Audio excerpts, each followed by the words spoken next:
বাংলাদেশ ভারত সীমান্তের বেশ কয়েকটি স্থানে ক্রমাগতভাবে অস্থিরতা, হানাহানি, উত্তেজনা, মারামারি, এমনকি যুদ্ধাবস্থা বিরাজ করছে। অবস্থা দৃষ্টে মনে হচ্ছে যে ভারত গায়ে পড়ে বাংলাদেশের মতো একটি শান্তিপ্রিয় রাষ্ট্রের সঙ্গে যুদ্ধ করার জন্য রীতিমতো উন্মাদনা শুরু করেছে।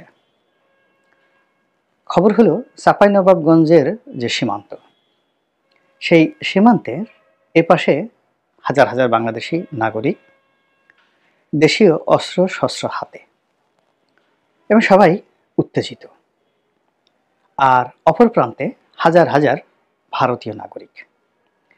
বাংলাদেশের যে প্রান্তে বাংলাদেশি নাগরিকরা আছেন তারা নারায়ে তকবীর, আল্লাহু আকবার এই স্লোগানে তারা মুখরিত করছে, আর ওপাশে জয় হিন্দ, ভারত মাতা কি জয় ইত্যাদি স্লোগান দিয়ে তারা নিজেদেরকে উত্তেজিত করছে। জনতাকে, বাংলাদেশি যারা জনগণ, তাদেরকে বাংলাদেশের যে বর্ডার সিকিউরিটি ফোর্স বিজিবি, তো এই বিজিবি নিয়ন্ত্রণ করার চেষ্টা করছে। আর অন্যদিকে ভারতীয় বর্ডার সিকিউরিটি ফোর্স যেটা বিএসএফ, তো বিএসএফ যেটা কি করছে, তারা ভারতীয় জনগণকে নিয়ন্ত্রণ না করে বরং উস্কে দিচ্ছে।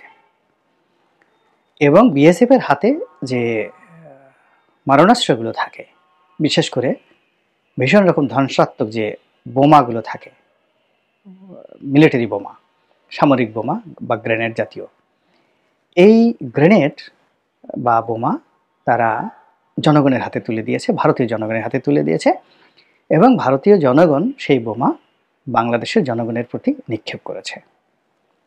আমি আমার জন্মের পরে বাংলাদেশ ভারত সীমান্তে এইরকম কোনো ঘটনা দেখিনি।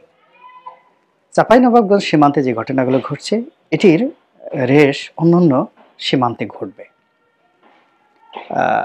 সেই উত্তরবঙ্গের সেই দিনাজপুর যে আমাদের করিডরগুলো রয়েছে, তারপর সিলেটের যে অঞ্চলগুলোতে রয়েছে, অর্থাৎ প্রায় সব সীমান্তেই এই সমস্যাগুলো ঘটতে থাকবে। এর কারণ হলো যারা এই ঘটনাগুলো ঘটাচ্ছেন তারা এমনভাবে ঘটাচ্ছেন যেন ঘটনা ঘটে। যেমন ধরুন, তাদের একেবারে যাকে বলা হয় হরিহর আত্মা, যাদের সঙ্গে ভারতের, আমাদের বাংলাদেশের লোকজন বলতো ভাই বোনের সম্পর্ক, স্বামী স্ত্রীর সম্পর্ক, আওয়ামী লীগের সঙ্গে দিল্লির। তো সেই সরকারের পতন হয়েছে। এখন সেই পতনের জন্য আমরা তো দায়ী না, আমরা যারা আমজনতা আমরা দায়ী না। সেই পতনের জন্য আওয়ামী লীগ দায়ী, সেই পতনের জন্য ভারত দায়ী।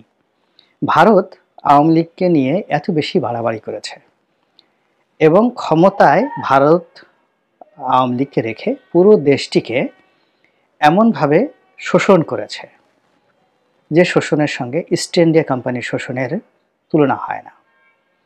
কিংবা এই সময়টিতে ভারতীয়রা বাংলাদেশে যে আধিপত্যবাদ দেখিয়েছে, অর্থাৎ গত 15টি বছরে এই আধিপত্যবাদের সঙ্গে যেদিন মীর জাফর বাংলার মসনদে বসেছিলেন, সেই দিন থেকে একেবারে 1773 খ্রিস্টাব্দ পর্যন্ত, আপনি যদি ধরেন 1757, তো 1757 থেকে 1773 পর্যন্ত, লর্ড ওয়ারেন হেস্টিংসের আসা পর্যন্ত, এই সুদীর্ঘ সময় হিসাব করে দেখেন, মোরালেস এই আওয়ামী লীগের এই সময়টির মতোই হবে। অর্থাৎ 57 থেকে 70 যদি ধরেন, এখানে 13 বছর, আর ওখানে 3 বছর, 16 বছর। তো এখানেও 15 বছর, 16 বছরের একটা দীর্ঘকালীন সময়।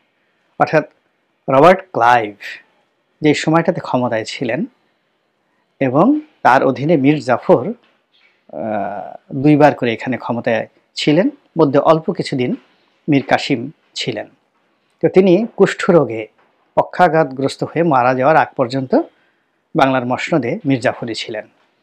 তো মীর জাফরকে বসিয়ে ইস্ট ইন্ডিয়া কোম্পানি পুরো বাংলাকে যেভাবে লুটপাট করেছে, তার চাইতেও নির্মমভাবে, নিষ্ঠুরভাবে নরেন্দ্র মোদী সরকার এই বাংলাকে লুটপাট করেছেন, এতে কোনো সন্দেহ নেই।